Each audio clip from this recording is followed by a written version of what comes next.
साथ की शिवरात्रि आ रही है, छोड़ना मती। बेलपत्री का पत्ता जल में डालकर भले पत्ते को निकाल देना और वो जल, जो रोग है, जो बीमारी है, संपदा नहीं आ रही हो, दुकान नहीं चल रही हो, व्यापार नहीं चल रहा हो, बच्चे चिड़चिड़े हो गए हो, क्रोध पड़ रहा हो, तो भी बाबा पर घर के प्रत्येक व्यक्ति एक लोटा जल जरूर चढ़ा के आना, शिव को नमन कर कर आना। ये मौका नहीं मिलता, चढ़ाओ।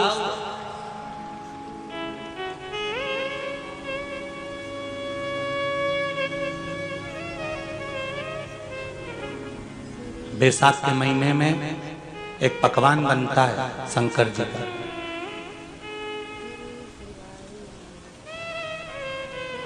शिव जी के हाथ में त्रिशूल है, शिव जी के 3 नेत्र हैं, बेलपत्री में भी 3, बोलते जाओ, पत्ती है। बैसाख के महीने में जो शंकर भगवान को प्रसाद का भोग लगता है उसमें भी 3 ही चीज मिलती है। सत्तू,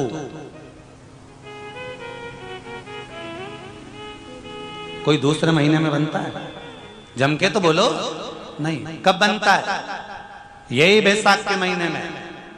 चने की दाल, गेहूं और जौ, इन तीनों को गलाकर सेक कर जो सत्तू तैयार होता है, इसी बैसाख के महीने में परशुराम जयंती के दिन या अमावस्या के दिन या पूर्णिमा के दिन शंकर भगवान को समर्पित होता है और भगवान विष्णु को समर्पित होता है। दुनिया के लोग कहते क्या होता है सत्तू से?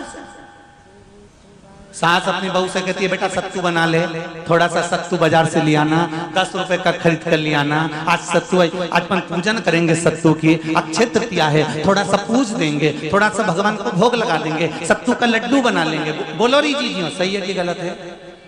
बाजार में भी सत्तू मिलता है, तो बच्चे कहते हैं, बहुएं कहती हैं कौन खाएगा, काय को ला रहे हो, सत्तू का क्या काम है? पर शिव महापुराण की कथा कहती है, स्कंद पुराण की कथा कहती है, जिस समय पर बैसाख के महीने की सुंदर अमावस्या का दिन था, उस दिन माता पार्वती शंकर भगवान के लिए जब पकवान बनाने के लिए बैठी, कुछ नहीं मिला, तब माता पार्वती ने 3 अनाज को लिया, एक चना, दूसरा गेहूं और तीसरा जो, इन तीनों को भींग रहे थे उसको लेकर आए गंगा जी में से, उसको सेक कर माता ने अंगीठी पर और उसका जो सत्तू बनाकर शिव को दिया। शंकर भगवान ने कह दिया, सुन पार्वती, ये सत्तू नहीं, ये मेरी औषधि है।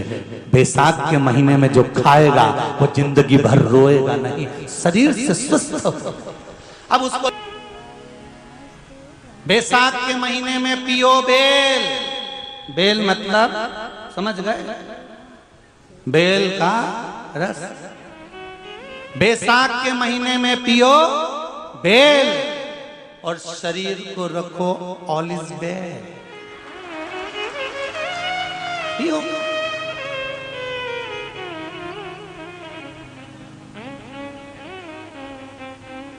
शरीर बेकार नहीं होगा,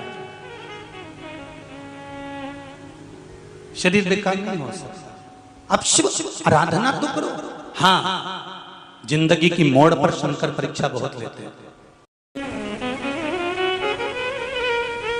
चलो आ जाओ गरुड़ पुराण में। मरने का 47वां दिन, जब मरेंगे तब गरुड़ पुराण बचेगी, पहले ही सुन लो।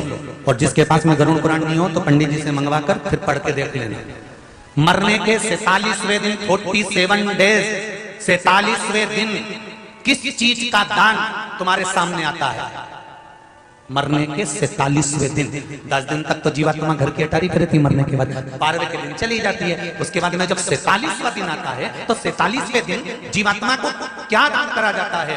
व्यक्ति ने क्या पुण्य करा होता है कि उसको नरक नहीं भोगना पड़ता, बेतरणी नहीं भोगना पड़ती, वो सीधे बेतरणी से पार उतर जाता है। वो किस चीज का दान है? तो कहा शिव महापुराण में, गरुड़ पुराण में, कि वो सत्तू का दान है जो बैसाख महीने में करा जाता है। सत्तू का दान 3 चीजों से मिलकर बनता है। जौ, बोलते जाओ जल्दी, गेहूं, चना, ये तीन चीज से मिलकर बनता है। इसमें जो बारीक बारीक कण होते हैं, जितने जितने तीन चीज के मिले हुए बारीक बारीक कण होते हैं, ये जब दान किया जाता है सत्तू का, तब ये बेतरनी करने के लिए 47वें दिन इस जीवात्मा ने अगर सत्तू का दान करा होता है या सत्तू का सेवन बैसाख के महीने में करा होता है, तो उसको बेतरनी नहीं भोगना पड़ती, डायरेक्ट सीधे रतलाम उज्जैन से डायरेक्ट। किस किस क्या बनता है सत्तू?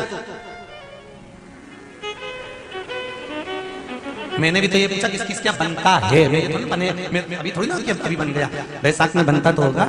पहले गांव के लोग तीरथ करने जाते थे, गांव का लोग जब तीरथ करने जाता था कोई सामान नहीं ले जाता, सत्तू बांधी पोटली में धरा यूं और पानी में घोलिया और नमक डालिया या शक्कर या गुड़ घोल के और पी के वही चले। आज के अब जब सैनिक युद्ध करने जाता है, थक जाता है, बहुत थकान हो जाती है, जब उससे देखा जाता है तो सैनिक का जो कमांडर होता है वो सत्तू मंगवाता है और गिलास में घोल घोल कर पूरी सेना को पिलवाकर फिर युद्ध में उतार देता है।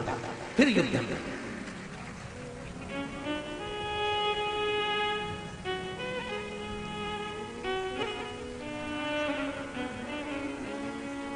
साधारण नहीं है महाराज। सत्तू में जितने बारीक बारीक कण होते हैं, जितने बारीक बारीक कण, अब तुम्हें काम करना, अभी जब फ्री रहो तो कागज पे रख के सत्तू का एक कण गिनना, 1 2 3 बारीक बारीक गिन दे देना जरा। तो तुम्हारा क्या जाए गिनने में? भगवान कृष्ण के हाथ में पट्टी बंधी थी, तुमने भी तो रुक्मणी को गिनने को दिया था, जरा गिन तो जरा इसमें कितने धागे। रुक्मणी जी ने कहा इसमें 9999 धागे हैं। भगवान ने कहा बस यही 9999 मुझे द्रौपदी को वापिस लौटाना है। गिनती लगा लो, अभी अभी लगा लो, ऊपर तो भगवान गिन के बता ही देगा कि तुमने जो सत्तू दान करा था, तुमने जो सत्तू खाया था, तुमने जो सत्तू भगवान को दिया था, सत्तू का लड्डू बनाकर तुमने बैसाख महीने में भगवान की जो पूजन करी थी, तो अमावस्या के दिन, पूर्णिमा के दिन या अक्षय तृतीया के दिन तुमने जो सत्तू दिया था, भगवान तो गिनती बता देगा कि सत्तू में कितना कण था।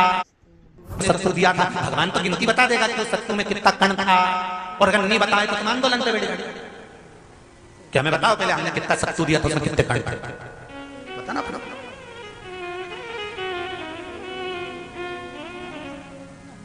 एक शिव की आराधना में चांगुना ने 1 लोटा जल भरा, उसमें थोड़ा सा चंदन डालकर बेलपत्री के वृक्ष के नीचे ले जाकर डाल देती, थोड़ा सा जल बचाकर शिव जी को डाल देती। शंकर भगवान ने एक दिन चांगुना के सामने मन में विचार प्रकट करा और पार्वती जी से कहा, पार्वती एक बात समझ में नहीं आती, आधा जल ये बेलपत्री को देती है, आधा जल मुझे देती है। जब आधा जल मुझे देती है तो मुझे बड़ा गुस्सा आता है, क्योंकि बद्धा जल कहां डोल के आती है। पार्वती जी ने कहा उसके संतान नहीं है, इसलिए वो बेलपत्री की भी आराधना करती है और आपकी भी आराधना करती है। ठीक है,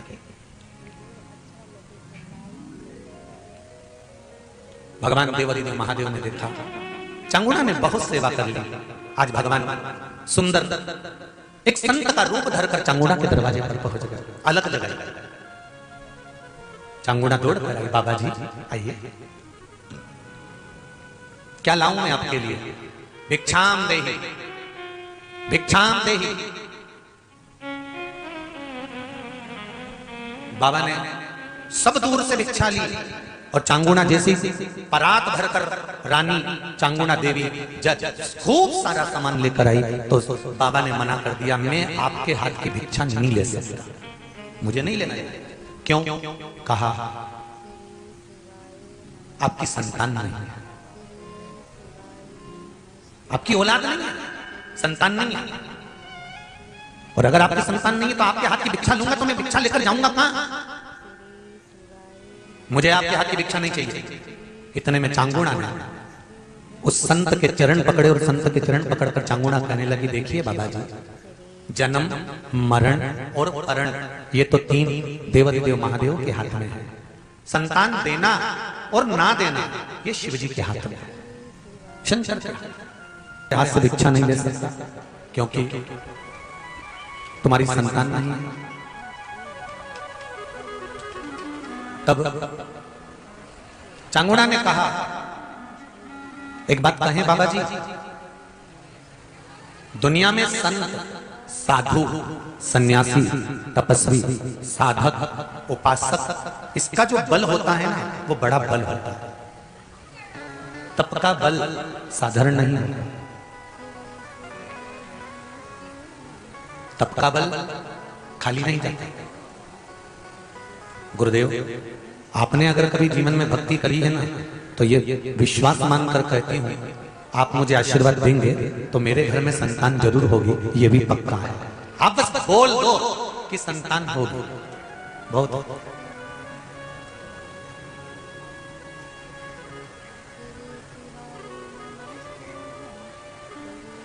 भगवान प्रसन्न हो गए और मेरे देवाधिदेव महादेव जो संत का रूप रखकर आए थे, साधु का रूप रखकर आए थे, उन्होंने झोली में से फल निकाला।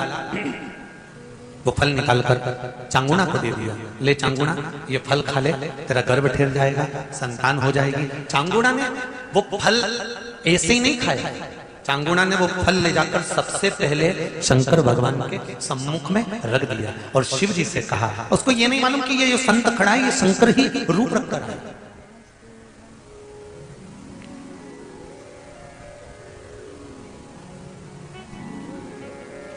चांगुणा की शिव भक्ति से शंकर प्रसन्न है। आप प्रतिदिन शंकर के मंदिर जाना चालू कर दो, आप प्रतिदिन भगवान शंकर को जल चढ़ाना प्रारंभ कर दो, आप प्रतिदिन सूर्य को अर्घ देना प्रारंभ कर दो, आप एक बेलपत्री हफ्ते में एक बार शंकर पर चढ़ी हुई खाना प्रारंभ कर दो। रोज मिल जाए तो ठीक, नहीं तो हफ्ते में एक बार रोज खाना प्रारंभ कर दो। रुद्राक्ष का जल पीना चालू कर दो, शिव जी पे चढ़ा हुआ, तात्विक सुख दे।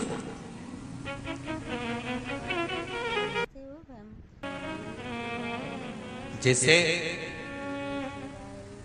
खेत में मकान होता है और चूहे पूरी फसल का नाश कर देते हैं, तो धतूरा और कमलगट्टा हल्दी की गांठ के साथ जमीन में जिस जगह मकान होता है, कमरा होता है, जहां गेहूं भरते हो, चने भरते हैं और चूहे पूरा खोखला कर देते हो, तो वहां उसके आसपास में एक धतूरा, कमलगट्टा और हल्दी की गांठ जैसे खड्डा खोदकर गाड़ दी जाती है, तो चूहा उधर प्रवेश नहीं करता, क्योंकि वहां शंकर का पहरा हो जाता है, गण का पहरा हो जाता है। तो गणेश आएगा पर चूहा नहीं।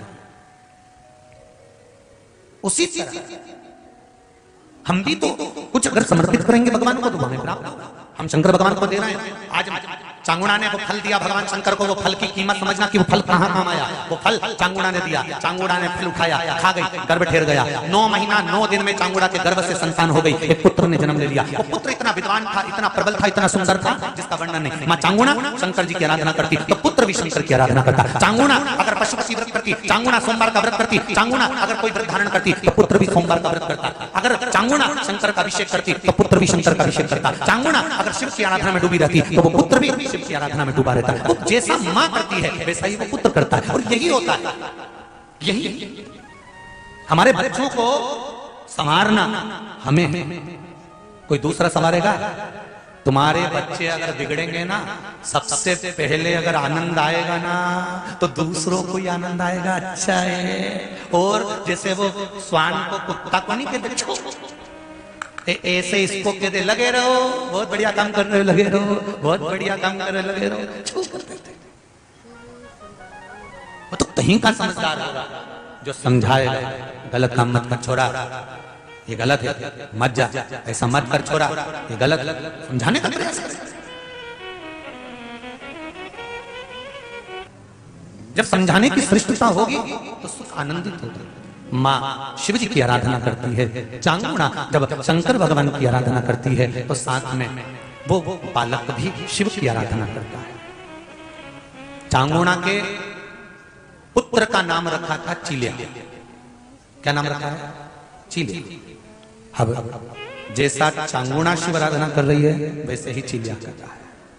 श्री शिवाय नमस्तुभ्यं, श्री शिवाय नमस्तुभ्यं, श्री शिवाय नमस्तुभ्यं। चांगुणा मंदिर जाने लगी, पुत्र भी मंदिर जाने लगा। चांगुणा आराधना में लग गई, पुत्र भी आराधना में लग गया। समझ आया? एक बार देवऋषि नारद निकलकर काशी में पहुंच गए, जहां पर माता पार्वती जी शंकर भगवान के चरण दबा रहे थे। ध्यान देना जरा कथा था।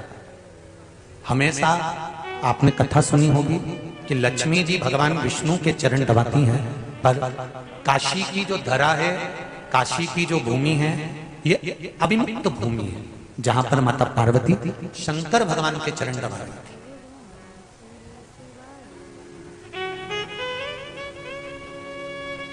भगवान शिव के चरण,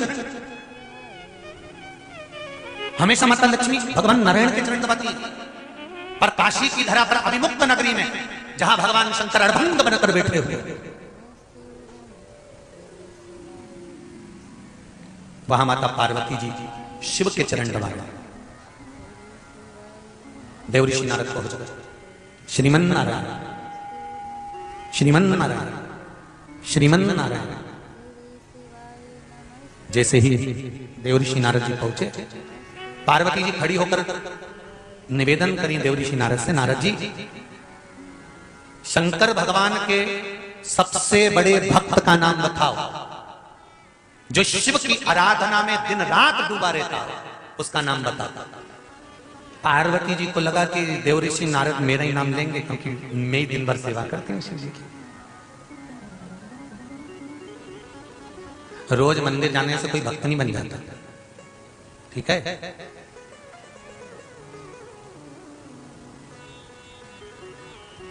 और रोज मंदिर जाने